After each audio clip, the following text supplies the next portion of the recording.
외부에서 제가 사가지고 온 난초입니다. 여기는 자, 물을 3일 한번 주었다고 하는군요. 요거는 저희들이 기르는 겁니다. 둘 다 똑같이 송악간입니다. 요건 물을 이틀에 한 번씩 줬습니다. 뿌리 상태를 또 애가의 상태를 비교해 가면서 차갑게 건조하게 겨울을 남 송악간과 차갑지 않게 영상 5도에서 7도 정도를 유지하면서 광합성 양을 좀 주면서 그 다음에 물을 자주 주면서 길르는 거 비교를 좀 해보도록 하겠습니다.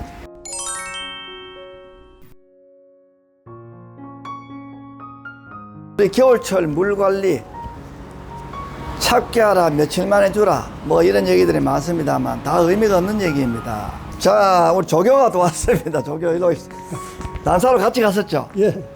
우리 겨울철에 물을 우리가 자주 줘야 된다, 어떻게 줘야 된다, 뭐 여러 가지가 있지 않습니까?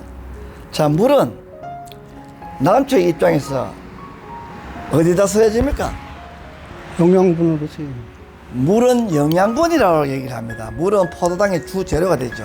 그럼 물 주는 빈도나 몸속으로 들어가지는 양을 고려하지 않고 막연하게 야생에 있는 상태를 동경하면서 건조하고 차갑게 키운다면 남초의 영양대사상으로 볼 때 도움이 될까요? 실이 더 클까요? 실이 더 크죠. 실이 월등하게 큽니다. 이거 열어가지고 비교를 해서 보여줄 건데요. 요거를 한번 볼까요?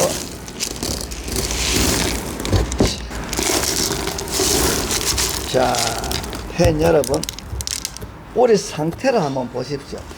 쪼글쪼글합니다. 말라붙었어. 여기는 어떻습니까? 팅글팅글합니다. 뿌리 끝 한번 보세요. 지금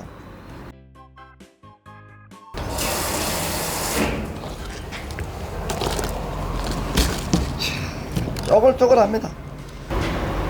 전국에 계신 많은 팬분 여러분, 겨울철에도 난초는 생명유지 현상을 해야 되죠. 겨울에 밀감밭에 밀감나무가 잠잡니까? 일을 합니까? 일을 하죠. 일을 해야 되죠. 그 생명 유지를 하기 위해서 절대적 물이 필요하죠. 예. 그 물은 포도당을 만들기 위해서 사용되죠. 그 포도당을 통해서 만들어지는 포도당은 아미노산을 만드는데 직접적으로 쓰여지죠. 그 아미노산을 만들게 되면 단백질을 만들어지고, 단백질을 만들면 세포가 만들어지고, 세포의 숫자가 많아질 수 있는 재료가 수반되면 굵은 촉이 만들어진다는 것이죠. 그 다음 그런 일련의 일들이 온도 제공이 돼야 됩니까? 안 돼야 됩니까? 돼야 돼. 온도 제공이 돼야 되죠. 우리는 가치를 낚아내야 됩니다. 가치를 구현하는 데 있어서 품질을 높이고 겨울철 세답을 어떻게 하고 겨울철 관리 어떻게 하고 하는 전반적인 이 관련된 걸 이해를 해야 된다는 점입니다. 이 정기검진은 왜 하느냐? 바로 촉이 나오기 전에 이상이 있는가 없는가를 보는 것이죠. 자, 정기검진 왜 해야 될까요? 작년에 들여온 것이기 때문에 그렇죠. 작년에 들어온 건 다 합니까? 당연히 다 해야 되죠. 자, 여기는 난초를 가지고 나와서 지금 분을 부었어. 자, 물을 먹여서 제한테로 오게 되면 제가 보고, 자, 검은색 뿌리 석은병, 갈색 뿌리 석은병, 정상 이렇게 해서 종류별로 구역을 하고, 그 다음에 여기는 물을 먹여서 이렇게 던져주면 화염 소독을 끝낸 우리 핀세트 과일을 통해서 하나하나 체크를 해서 이렇게 보게 됩니다. 아주 깨끗한 것, 그 다음에 보통 깨끗한 것, 후사리움 의심 또는 감염, 그 다음에 라이족토니아 이렇게 해서 하게 됩니다. 정상인데 조금 더 않군요. 자, 요거는 좀 정리합니다. 요거는 또 뿌리 좀 다르거든요. 두 개가 잘 나오고 있습니다. 자, 이거 한번 볼까요? 여기 하나가 나오고 있고, 여기 하나가 나오고 있습니다. 지금 조금 요렇게 되면은 세상의 방향을 가리기 때문에 요렇게 털어주도록 하겠습니다. 아이, 명장님, 이 뿌리가 이렇게 털면은 상처가 날 텐데, 상처 나도 해야 됩니다. 자, 오늘 하는 공정은 감염이 있는가 없는가를 보고 겉면에 나올 이 애가의 숫자가 많은지 적은지 적당히 맞아야 되겠죠. 과하면 안 되죠. 그 다음에 뿌리가 간섭하고 있는가 없는가를 일괄적으로 체크를 하는 게 되겠습니다. 분갈이라는 건 난초를 안전하게 지켜내기 위해서 하는 행위이지 분을 가는 요식 행위가 아닙니다. 안전하게 지켜내는 것 중에 가장 중요한 게 무엇이겠습니까?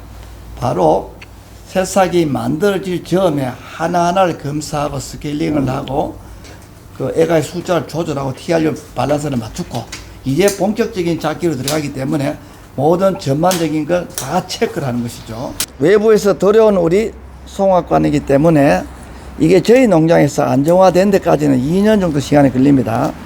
2년 정도 지나고 나면 죽거나 탈날 난초는 이미 다 탈이 나버리고 그 다음에 괜찮은 난초는 다시 거듭나게 돼서 깨끗하게 되죠. 한번 깨끗하게 쫙 수천 촉이 만들어지게 되면 지속적으로 이제 한번 넘어지지 않는 탄력을 받은 자전거는 넘어지지 않듯이 끌고 갈 수 있다는 것입니다.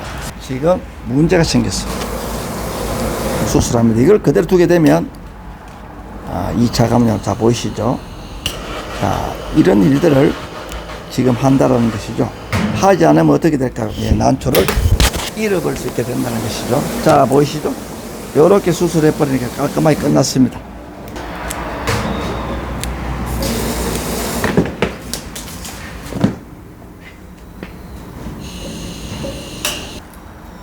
이 갈색으로 되는 거 다 뜯어줘야 되나요? 예, 저는 뜯어줍니다. 자, 우리 교육에서 뜯어주라고 제가 이야기를 하죠. 자, 여기도 지금 오염됐어요. 체크를 합니다. 이런 걸 이제 두게 되면 난초를 잃어버릴 수 있죠. 여기도 아래쪽을 보면 시커멓게 되어 있습니다. 자, 안 되죠.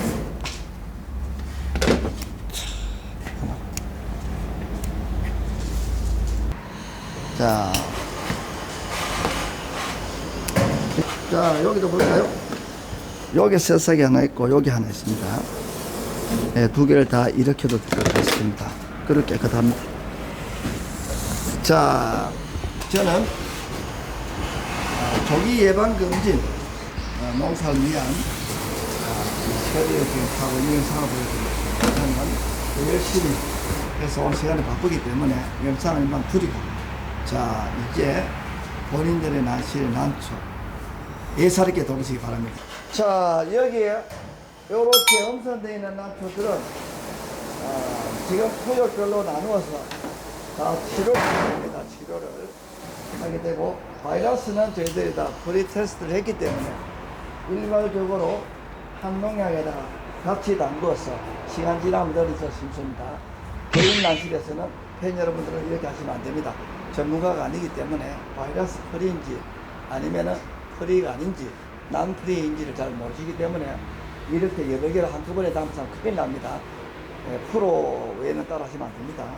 이렇게 엄선되는 난초들은 지속적으로 완치될 때까지 계속 치료를 또 해야 됩니다. 그 다음에 깨끗한 정상과 덜 깨끗한 정상을 나누어서 하는 이유는 우리가 또 구획을 정할 때 또 수입이 있기 때문에 그렇습니다. 하나, 둘, 세 개가 나왔고, 요건 전부 다가 꽃눈입니다. 꽃눈. 이 엄동설화에 꽃이 됐습니다. 자, 그렇다면 외부의 눈은 전부 꽃이 되어버렸고 요 속에밖에 없습니다. 이건 버립니다. 자, 여기 보이는 것도 이렇게 만져보니까 쿠션이 있어요. 요것도 꽃입니다. 요건 촉이고 요건 꽃입니다. 그래서 없애도록 하겠습니다. 눈이 하나 붙었습니다. 자, 이 애가가 히프 뒤편으로 나왔어요. 여기 보면 간섭을 하고 있습니다. 붙어 있죠. 자, 붙어 있죠. 그렇게 되면 요 새싹에서 나오는 세포호흡열과 또 여기서 나오는 뿌리 세포성 호흡열, 이 두 개가 만나게 되면 염증이 일어납니다. 그래서 요건 제거를 하도록 하겠습니다. 자, 제가 한번 볼까요? 이렇게 썰어 제거를 하도록 하겠습니다. 자, 제거가 됐습니다. 지금 저희들이 이 송화단 800촉을 키우고 있습니다. 한 200개 출하했습니다. 그 800개가 죄다 나오게 되면 2개 나오는 것도 있으니까 뭐 800개 나오겠죠. 그 800개가 1등급이라면 20만원 치면 1억 6천원입니다.